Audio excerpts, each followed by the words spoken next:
Kalian setuju nggak kalau oknum hakim dan oknum jaksa penuntut umum di kasus Nikita Mirzani harus diganti?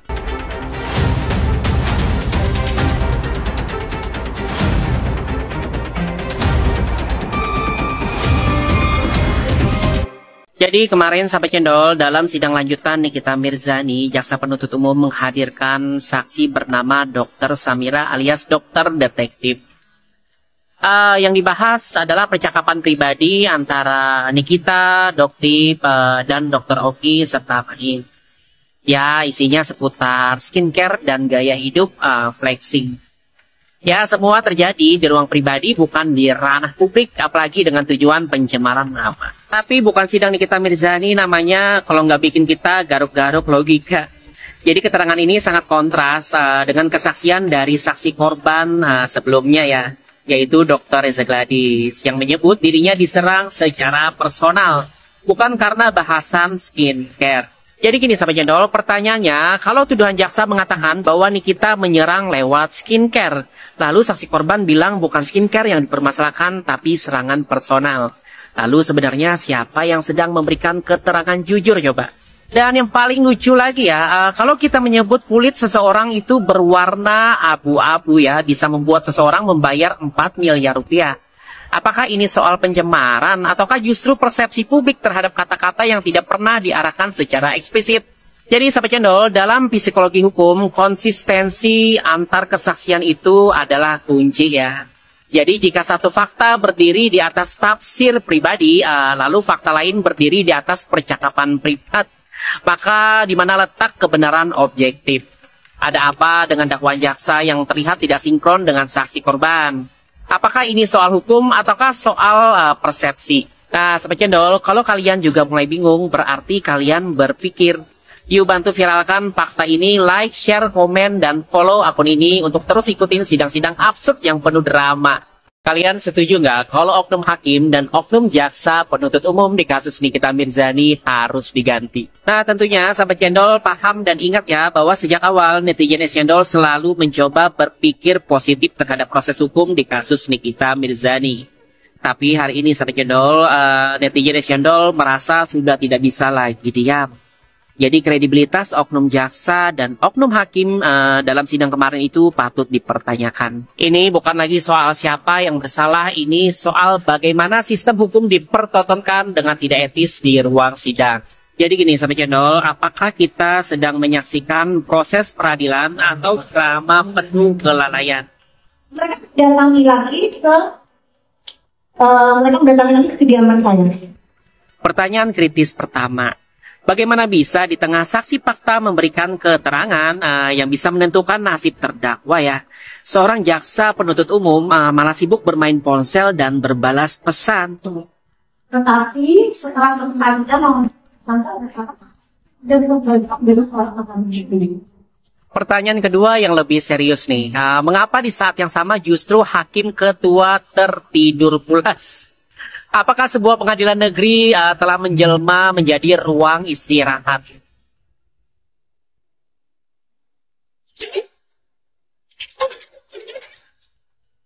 Dan ini yang paling fatal nih. Ketika sidang diskors ya, karena suasana memanas. Justru jaksa penuntut umum yang sama malah menghampiri terdakwa dan merekam situasi menggunakan ponsel pribadi.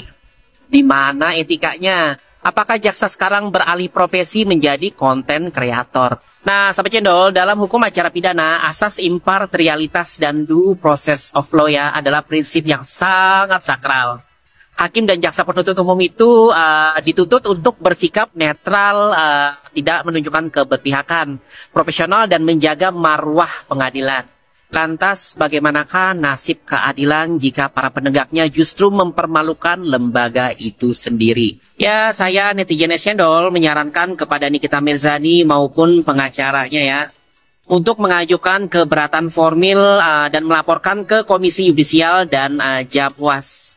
Kemudian menjadikan insiden ini sebagai bukti bahwa penilaian hakim terhadap perkara bisa dianggap tidak objektif dan tidak berintegritas. Ya, kalau memungkinkan meminta penggantian majelis hakim dan jaksa yang menangani perkara demi menjaga prinsip fair trial. Jika kamu peduli dengan marwah hukum di negeri ini, bagikan video ini sebanyak-banyaknya.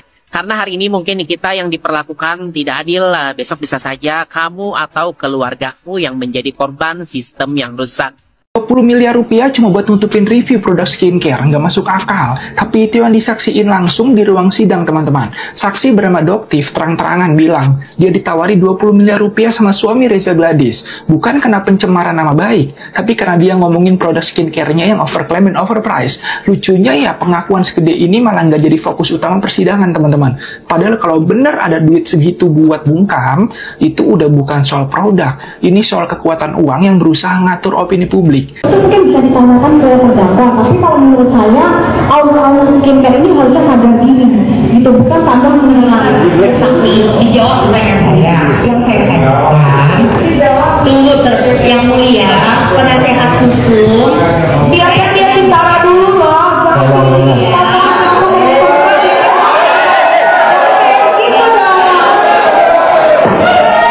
JPU kok ini menguntungkan JPU sendiri, biarin tapi ini bicara. Dan ya kita tahu yang lebih ironis lagi nih, kita Mirzani udah minta bukti rekaman dugaan suap diputar berkali-kali kan, tapi terus ditolak mentah-mentah. Sekarang muncul pengakuan 20 miliar, tapi sistem malah cuek begitu aja. Coba deh kalau kalian sadar kan, lihat polanya nggak teman-teman? Tiap ada potensi kebenaran yang bisa ngubah arah kasus, langsung dibelokin gitu aja. Seolah-olah ruang sidang ini bukan lagi tempat cari keadilan, tapi panggung buat yang punya kuasa. Pertanyaannya ya, kalau duit segede itu bisa masuk tanpa penyelidikan serius, masih percaya hukum kita netral kah? Atau ini cuma skenario hukum semata yang udah diatur dari awal? Coba, menurut kalian gimana? Kita harus mulai berani buka suara. Bukan buat bela siapa-siapa, tapi objektif buat jaga logika bareng-bareng. Menurut kalian gimana? Share pendapat, drop komen teman-teman. Muncul sebuah kalimat, kalau petinggi-petingginya udah kita kunci, ya itu bukan teori konspirasi, tapi isi rekaman yang sekarang udah viral gara-gara diposting langsung sama Lucinta Luna, teman-teman. Gitu. Jadi ini dia lagi, dia tuh lagi kasakus ini kalau di baju coklat sih dia, kalau yang di petinggi-petingginya udah kita kunci, petinggi-petingginya ya. Iya. Yang buat dia justru yang dir-dirnya ini lah, yang bintang-bintang 1 atau ya yang begitu-begituannya lah. Cuma yang penting lah kita udah masukin dia jadi terdakwa, udah gitu aja. Di sidang kita hajar lah. Rekaman isinya diduga soal skenario pemaksaan status tersangka, awalnya pengen diputarkan di ruang sidang sama Nikita Mirzani, tapi ditolak mentah-mentah. Alasannya waktu sidang udah habis, dan sekarang Lucinta Luna berani duluan buka ke publik. Dan isi rekamannya nggak main-main teman-teman. Ada suara yang bilang strategi penetapan terdakwa udah dikunci, tinggal digas di persidangan, dan diminta support biar kuat. Pertanyaannya sekarang, kenapa rekaman seperti ini justru lebih mudah viral di media sosial daripada diputar di ruang sidang? Apa karena sistem hukum kita sekarang lebih takut transparansi daripada tekanan publik? Yang bikin lebih absurd ya kita tahu, bukan kualitas rekaman yang jadi sorotan, tapi siapa yang berani mutar duluan. Padahal ini menyangkut nasib seseorang yang sedang diproses hukum, antara penegakan keadilan dan transparansi objektivitas, teman-teman. Kalau bener ada yang dijadikan terdakwa lewat tekanan elit, ini bukan cuma bahaya buat Nikita, tapi buat siapapun dari kita semua. Sekarang kalian nilai sendiri coba, rekaman ini layak dianggap bukti atau cuma akan disapu ke bawah meja gitu aja? Coba, menurut kalian gimana? Share pendapat, drop komen. Jangan biarkan kasus ini jadi drama tanpa logika. Harus ditangkap siapa yang ada di dalam rekaman itu. Harus ditangkap, dicari, dicek mereka, diperiksa. Yang terhormat Bapak Kapolri, Kepala Kepolisian Republik Indonesia, saya Laude Umar Bonte, anggota DPD RI. Saya memohon dengan sangat hormat, beredarnya rekaman dalam kasus Nikita Mirzani ini harus direspon oleh pihak kepolisian.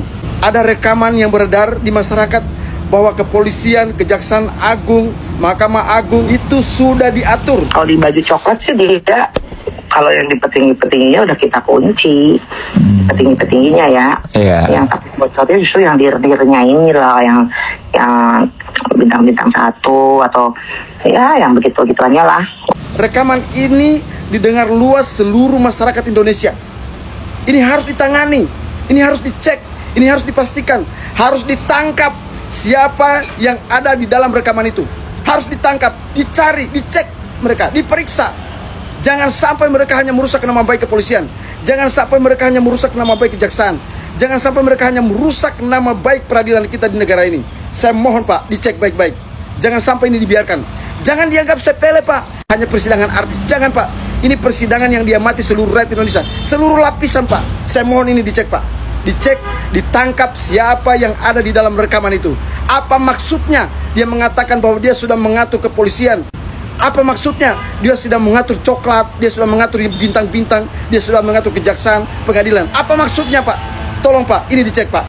Fix, pengadilan di Indonesia, keadilan di Indonesia udah mati. Aku ngeliat video Nick Mir, persidangan Nick Mir hari ini yang aku dikirimin sama followers aku, itu bener-bener ngelihatnya wow, Indonesia. Jadi kalian teman-teman, kalau kalian nggak punya duit, janganlah punya kasus di Indonesia ya. Apalagi ngelihat jaksanya bisanya ngambil video, kayaknya seneng ngelihat itu, kayak yes, gue udah melaksanakan tugas dengan baik, udah sesuai dengan pesanan Anda yang punya duit gitu loh. Nih loh, si terdakwa udah ku bikin menderita. Aduh, emosi juga sih. Sebenarnya aku nggak pernah mau ngikutin kasusnya Nick Mir ya, tapi kalau kayak seperti ini karena banyak di tag, gue ngeliat juga jadinya kayak wow, begini banget di Indonesia. Sekelas Nick Mir aja yang dia yang punya duit masih bisa diperlakukan seperti itu guys, apalagi kayak kita punya masalah. Wow, contoh lagi salah satunya itu yang Lina ya, yang kasus makan daging kulit babi itu. Kayak apa dia bisa-bisanya. Nah, apalagi kasusnya Nick Mir ini, aku kalau my opinion, itu kasus kayaknya dipaksain banget. Dipaksain. Kasusnya pemerasan di mana? Kasusnya pencemaran nama baik yang mana? Terus skincare, produk abal-abal, kan banyak korbannya. Emang ada korbannya. Tapi kalau dipikir-pikir kok dia jadi tersangka, kok bisa dia di penjara udah sampai 5 bulan gitu loh. Salahnya di mana? Kecuali dia kriminal ya, pemukulan atau apa sampai ada yang terluka, bisa jadi ya. Ini apa sih? Gitu kan? Sebenarnya nggak perlu kabur, sekelas Nick Mir mah nggak usah kabur menurut gua. Dia itu public figure, mau kabur kemana? Ya kan? Aduh, kayaknya gambaran di Indonesia tuh jelas banget. Lu punya duit, lu bisa lakukan apapun. Lu punya duit, lu salah, lu bisa bayar kebenaran, lu bisa beli kebenaran. Itulah gambar yang aku lihat profil kita Indonesia di kasus Nick Mir ini. You have money, you can buy anything. What do you want? That's it.